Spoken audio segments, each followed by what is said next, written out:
Saya Rizky Aditya.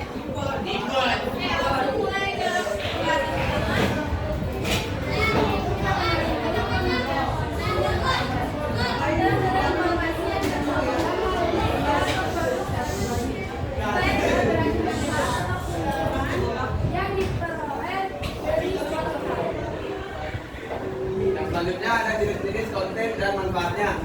Yang pertama, konten awareness bertujuan untuk meningkatkan kesadaran tentang brand, produk atau pelayanan. Yang kedua, konten promosi bertujuan untuk mempromosikan produk atau layanan kepada audiens dan menghasilkan penjualan. Yang ketiga, konten edukatif bertujuan untuk memberikan informasi yang bermanfaat. Yang keempat, konten entertainment bertujuan untuk menghibur audiens dengan cerita, gambar, atau video yang menarik.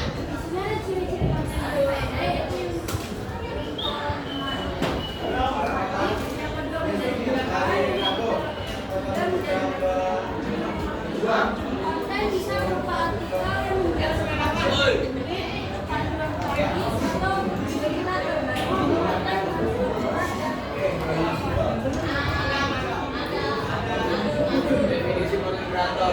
Konten kreator merupakan sebutan bagi seseorang yang melahirkan berbagai materi konten baik berupa tulisan, gambar, dan video, suara maupun gabungan.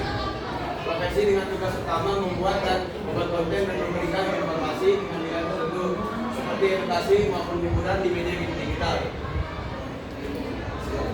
Macam-macam konten kreator. Yang pertama ada konten writer. Konten kreator pandai menghasilkan tulisannya untuk dibaca. Konten writing yang ditulisnya dapat dimuat di berbagai platform, mulai dari media sosial hingga untuk artikel blog atau website. Yang kedua ada videografer. Videografer ini melakukan kegiatan memproduksi video serta editing konten mereka dan bertanggung jawab untuk memastikan setiap video yang diunggah dapat menarik, memiliki kualitas bagus dan layak untuk ditonton. Ketiga ada fotografer. Fotografer foto produk adalah bagian terpenting dari promosi sebuah produk. Melalui foto produk yang baik, pelanggan juga akan memiliki persepsi yang positif terhadap produk yang Anda tawarkan. Yang ketiga ada host podcast.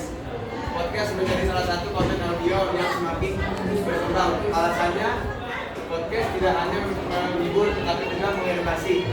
Sang host podcast tentu berperan sebagai pihak ketiga yang memfasilitasi tamu atau speaker dengan para pendengar. Yang kelima, sosial influencer. Konten yang dibagikan oleh influencer ini bisa bermacam-macam, mulai dari video, foto hingga live.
Konten yang tidak berisi kandungan manfaat di dalamnya, membahas hal yang tidak penting, contohnya seperti ini. Pertama, video yang menunjukkan cara bernafas bagi pemula. Nah itu kan sangat tidak berguna bagi kita kan. Yang kedua, mengubah saldo dana menjadi dosa. Nah itu juga itu. Yang kedua, perbedaan berikut ada perbedaan konten berfaedah dan tidak berfaedah. Konten berfaedah merupakan konten yang berisi tips, trik, dan cara mengerjakan sesuatu yang bermanfaat. Selanjutnya manfaat pencerahan konten berfaedah membahas hal atau memberitahu sesuatu yang seharusnya sudah kita ketahui, seperti cara setengah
ingin bertanya, apakah kita harus memiliki kemampuan khusus untuk menjadi content creator?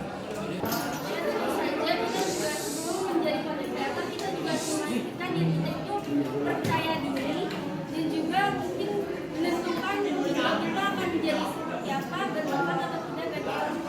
Terima kasih. Perkenalkan, nama saya Putri Saraswati dari kelompok 4. Sini aku izin mau bertanya, apa manfaat konten kreator yang berfaedah di lingkungan sosial dan masyarakat? Manfaat konten creator untuk kehidupan sosial. Sebenarnya itu bermanfaat banget. Apalagi konten creator yang membuat video yang berfaedah, konten yang berfaedah, itu sangat bermanfaat buat semua orang. Apalagi konten berfaedah ini penting juga buat semua orang karena ya itu kontennya berfaedah. Semua orang pasti butuh konten yang berfaedah yang bermanfaat untuk diri dia sendiri, buat orang lain juga. Jadi intinya konten kreator itu sangat amat berfaedah. Oke, kalau sudah cukup,